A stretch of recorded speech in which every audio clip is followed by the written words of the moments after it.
है मसीह का प्यारा वचन, ये है वचन प्यारा। परमेश्वर के धन्य नाम की महिमा हो। प्रभात मनन के सत्र 2491 में आप सभी का बड़े प्रेम के साथ स्वागत करता हूं। आइए आज के मनन के लिए हम पढ़ते हैं पतरस की दूसरी पत्री, दूसरा अध्याय, उसकी 18 और 19वीं पद। वे व्यर्थ घमंड की बातें कर करके लुचपन के कामों के द्वारा उन लोगों को शारीरिक अभिलाषों में फंसा लेते हैं जो भटके हुओं में से अभी निकल ही रहे हैं। वे उन्हें स्वतंत्र करने की प्रतिज्ञा तो करते हैं, पर आप ही सड़ाहट के दास है, क्योंकि जो व्यक्ति जिससे हार गया है वह उसका दास बन जाता है। एक बार एक वरिष्ठ पास्टर के साथ मैं उन्हीं की कार में यात्रा कर रहा था। उनके ही सेवा क्षेत्र में आयोजित एक सभा में भाग लेने के लिए मुझे वहां बुलाया गया। यात्रा के दरमियान उन्होंने मुझसे इस प्रकार बोला, मन में कभी कभी इतनी गंदी बातें आती हैं कि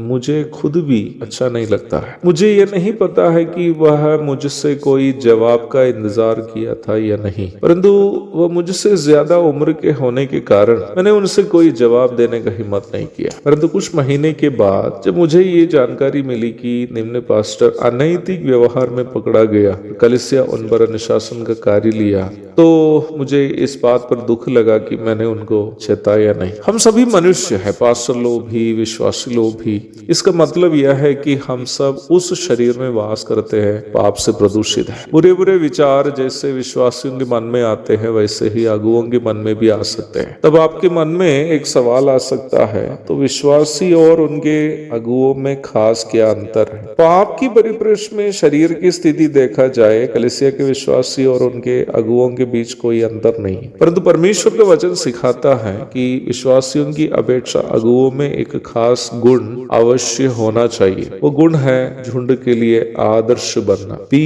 एग्जाम्पल्स फॉर द फ्लॉक, पहला पत्रस 5 की 3। मैंने आपसे कहा कि अगुवे और विश्वासी दोनों के शरीर पाप से प्रदूषित है, परंतु अगुओं को अपने मन में आने वाले बुरे बुरे विचारों को डांट कर उस पर काबू पाने की क्षमता रखनी चाहिए। प्रेरित पौलुस के प्रस्ताव पर ध्यान दीजिएगा, परंतु मैं अपनी देह को मारता, कूटता और वश में लाता हूँ। ऐसा ना हो कि औरों को प्रचार करके मैं आप ही किसी रीति से निकम्मा ठहरूं। अंग्रेजी के NASB अनुवाद में हम इस प्रकार पढ़ते हैं, but I discipline my body and make it my slave so that after I have preached to others I myself will not be disqualified. अंग्रेजी अनुवाद को यदि हिंदी में सीधा अनुवाद किया जाए वो इस प्रकार होगा, परंतु मैं अपने शरीर को अनुशासित करके उसे अपना गुलाम बनाता हूँ, ताकि दूसरों को प्रचार करने के बाद मैं स्वयं अयोग्य ना ठहर। प्रभु की सेवा करने वाला प्रत्येक सेवक में यह गुण होना चाहिए। मैं अपने आप को भी जोड़कर ये कहना चाहता हूँ कि हमारे मन में ये विचार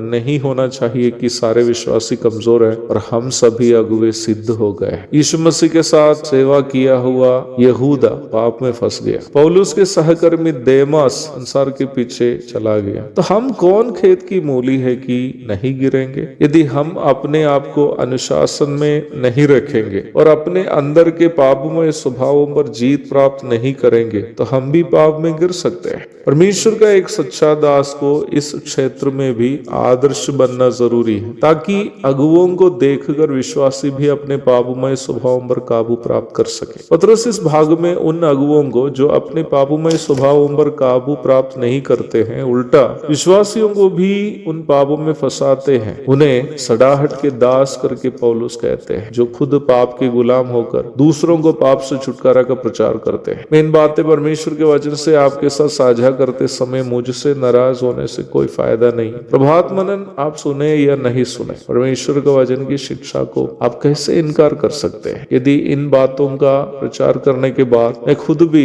पाप के गुलाम होकर जीऊं, तो शक नहीं मैं भी झूठे शिक्षकों की श्रेणी में ही गिना जाएगा। कहने का तात्पर्य यह है कि वचन की इस सच्चाई से मैं भी और आप भी बाहर नहीं है। हम सबको अपने शरीर पर काबू पाना और पाप पर जीत प्राप्त करते हुए जीना अनिवार्य है। एक और शुभ दिन की धन्य कामनाओं के साथ आज को मनन में यह समाप्त करता हूँ। प्रभु आप सबको आशीष दे। आमीन।